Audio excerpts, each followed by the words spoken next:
चलिए, very good morning. Next heading है हमारे पास में D emphasis circuit. D emphasis circuit जो है सबसे पहले मैं आपको बता दूं रिसीवर साइड पे परफॉर्म किया जाता है। क्लियर? आफ्टर डीमॉड्यूलेशन, क्लियर है ना, आफ्टर डीमॉड्यूलेशन।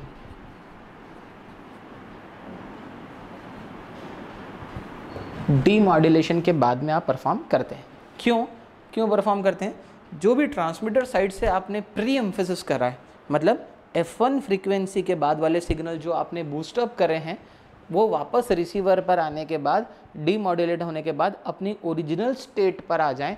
ऐसे सर्किट जो सर्किट ये फंक्शन परफॉर्म कर सकता है उस सर्किट को हम बोलते हैं डी एम्फेसिस सर्किट। क्लियर? चलिए, डी एम्फेसिस सर्किट के बारे में हम पहले समझते हैं। डी एम्फेसिस सर्किट कुछ भी नहीं, आपका सिंपल सा एक लो पास फिल्टर होता है। Clear? Low pass filter R C. Clear? यहाँ पर आउटपुट वोल्टेज मिल जाएगा VO, यहाँ पर इनपुट वोल्टेज मिलेगा मुझे V1। क्लियर है ना? जब मैं लोअर फ्रीक्वेंसी का सिग्नल दूंगा, DC सिग्नल दूंगा, तो कैपेसिटर चार्ज हो जाएगा DC से और आउटपुट वोल्टेज मुझे यहाँ से मिलने स्टार्ट हो जाएगा। मतलब लोअर फ्रीक्वेंसी पर मेरा सर्किट आउटपुट दे रहा है।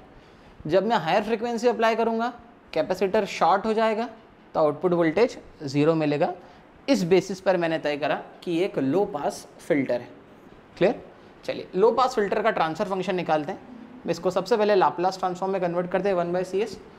टोटल वोल्टेज VI इंटू जिस ब्रांच के अक्रॉस निकालना है उसका resistance 1/CS divided by total resistance in series R plus 1/CS is equals to VO।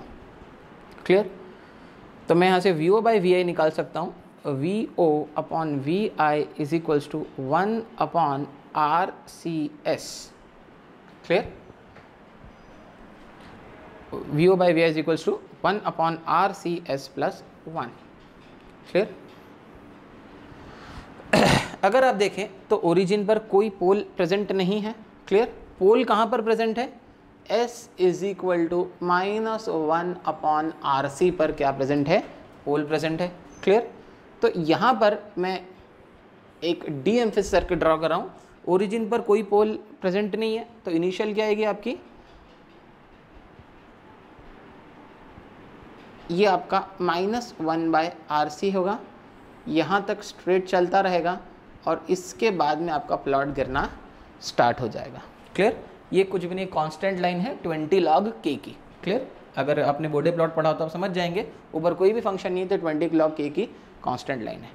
कहने का मतलब है ये पर्टिकुलर फ्रीक्वेंसी F1 के बाद आपका ग्राफ नीचे गिरना स्टार्ट हो गया है। क्लियर?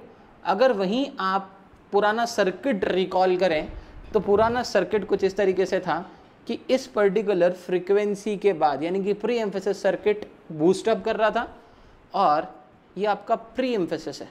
क्लियर? तो pre emphasis circuit F1 point के बाद बूस्टअप कर रहा था और आपका D emphasis circuit F1 point के बाद रिड्यूस कर रहा है। तो दोनों फैक्टर एक दूसरे को कैंसिल करेंगे और अब आपको ओरिजिनल सिग्नल वापस मिल जाएगा। Clear? So this was your overall about D emphasis circuit. Last कुछ पॉइंट्स मुझे बताने हैं। पहला, प्री एम्फेसिस और डी एम्फेसिस सिर्फ और सिर्फ आपका FM सिग्नल के ऊपर आप परफॉर्म करते हैं। क्लियर?